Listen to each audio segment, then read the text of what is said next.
20 मार्च 2016 को 10 अफ्रीकी ममालिक में 2 दिन के लिए इंटरनेट मुकम्मल तौर पर बंद रहा और इसकी वजह थी सिर्फ एक सबमरीन केबल जो एक फिशिंग ट्रॉलर के जरिए कट गई थी। इससे आप अंदाजा लगा सकते हैं कि पूरी दुनिया इंटरनेट तक रसाई के लिए पानी के अंदर मौजूद केबल की बेसिक स्ट्रक्चर पर कितना ज्यादा डिपेंडेंट है।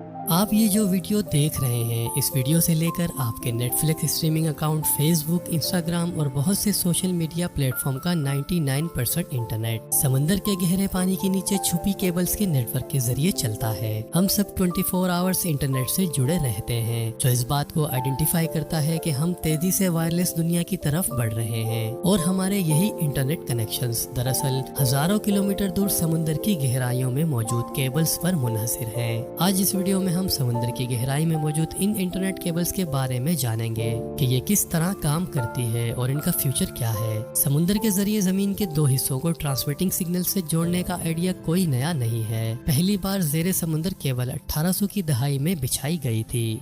बैनुल-अक़वामी इंटरनेट ट्रैफिक का 99% सबमरीन केबल्स के नेटवर्क के जरिए रूट किया जाता है। 2021 तक 436 से भी ज्यादा in service lines 1.3 million kilometre या 8 लाख मील तक समुद्र के फर्श पर फैली हुई हैं। सबमरीन केबल्स आमतौर पर साइज में मोटी होती हैं, जिनमें से ज्यादातर का डायामीटर 3 से 4 इंच होता है, जबकि असल तार जिस पर इंटरनेट चलता है वो आमतौर पर इंसानी बाल से ज्यादा मोटी नहीं होती। इसकी वजह यह है कि ज्यादातर केबल्स का मकसद मुकम्मल प्रोटेक्शन होता है। इन केबल्स में हर साल रफली 100 के करीब फॉल्ट्स आ जाते हैं, जिनमें 38% फॉल्ट फिशरमैन एक्टिविटीज की वजह से, 25% बहरी जहाजों के एंकर्स और 6% फॉल्ट्स एक्चुअल केबल की खराबी की वजह से आते हैं। ओशन वाइल्ड लाइफ जैसे शार्क का केबल को काटना इसे बहुत बड़ा नुकसान पहुंचा सकता है और गूगल की सी केबल के साथ पहले ऐसा हो चुका है। ज्यादातर केबल्स की एवरेज लाइफ 25 साल तक होती है, ताहम बहुत सी केबल स्लो बैंडविड्थ कैपेसिटी की वजह से जल्द ही रिटायर्ड हो जाती हैं। इन सबमरीन केबल्स को पानी के अंदर 8000 मीटर की गहराई में नस्ब करने के लिए इंतहाई स्ट्रिक्ट इलेक्ट्रिकल स्टैंडर्ड पर कंपाइल करने की जरूरत होती है। अटलांटिक ओशन के किनारे से गुजरने के लिए इन केबल्स को एक्सट्रीम प्रेशर से निमटने के काबिल होना चाहिए। मिसाल के तौर पर इतनी ज्यादा गहराई में दबाव बर्दाश्त करना ऐसा है जैसे कि हाथ के अंगूठे से एक कार को उठाना। इसके अलावा केबल्स को पथरीले समुद्रों, मरीन एनिमल्स, सोनामीज, वोल्कानोज और यहाँ तक के शार्क से भी नुकसान पहुँचने का खतरा रहता है। और इन तमाम से तहफ़्फ़ुज़ के लिए ऑप्टिकल फाइबर केबल वो केबल है जिसके जरिए डेटा मुंतकिल किया जाता है। इन रेशों को पेट्रोलियम जेली के जरिए कोट किया जाता है और फाइबर को बड़ी केबल असेंबली में मजबूती से रखने के लिए अगली तह के ऊपर की ट्यूब है, जो न सिर्फ तहफ़्फ़ुज़ की अगली तह फराम करने के लिए इस्तेमाल होती है बल्कि केबल को ताकत देने के लिए भी इस्तेमाल होती है।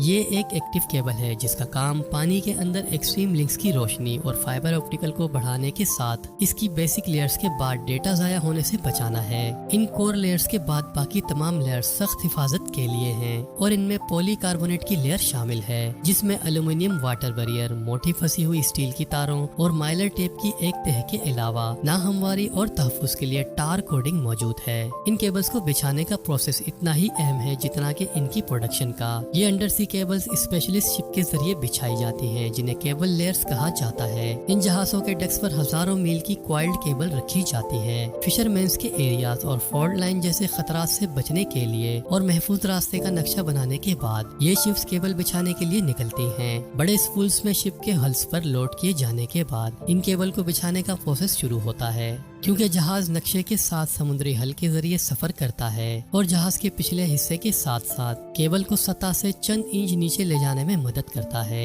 इस इंस्टॉलेशन प्रोसेस के इख्तिताम पर केबल्स को सर्विस में डालने से पहले इनकी अच्छी तरह जांच की जाती है। मौजूदा अंडरसी केबल नेटवर्क पहले से ही टी और बीटी पर बड़े टेलीकॉम कैरियर्स के पास थी और ऑपरेशनल थी, लेकिन 1990 की दहाई की मार्केट में एक बड़ी तेजी देखी गई और अंडरसी केबल्स ने इन्हें अपनी तरफ मुतवज्जा करना शुरू कर दिया। प्राइवेट कंपनीज की तरफ से इन्वेस्टमेंट के तौर पर पूरी दुनिया ने आहिस्ता आहिस्ता खुद को डिजिटाइज किया।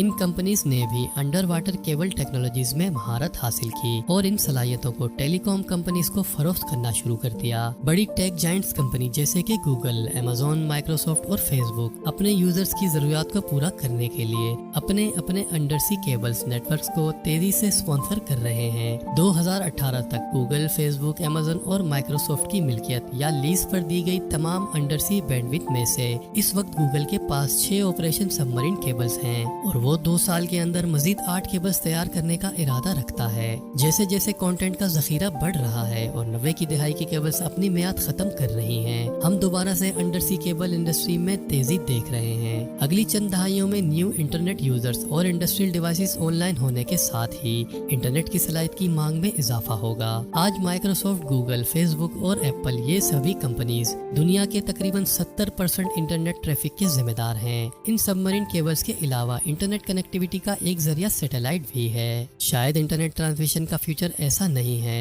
या अगले चंद दहाइयों तक ऐसा नहीं होगा, क्योंकि सैटेलाइट इंटरनेट इंडस्ट्री को चंद टेक्निकल लिमिटेशंस का सामना है जिन्हें हल करने की जरूरत है इससे पहले कि ये एक काबिल अमल ऑप्शन बन जाए। सबसे पहले सैटेलाइट लॉन्च करने की कॉस्ट अभी भी बहुत ज्यादा है और दूसरा कवरेज का ये मुतालबा है कि हजारों छोटे सैटेलाइट्स को जमीन के नीचे मदार में रखा जाए जो पूरे जमीन को ढाक लेते हैं। तीसरा ये कि मदार की नौयत की वजह से हर सैटेलाइट हर वक्त ग्राउंड बेस एंटीना की पहुंच में नहीं रहेगा। इसका मतलब है कि डेटा पैकेट को एक सैटेलाइट से दूसरे सैटेलाइट तक मुंतकिल करने की जरूरत है जब तक कि वो जमीन की हुदूद में ना हो। ये एक टेक्निकल चैलेंज है जिससे ज्यादातर कंपनीज अब भी निमट रही हैं और आने वाले दहाइयों तक सबमरीन केबल से इंटरनेट की रीढ़ की हड्डी बनी रहेंगी।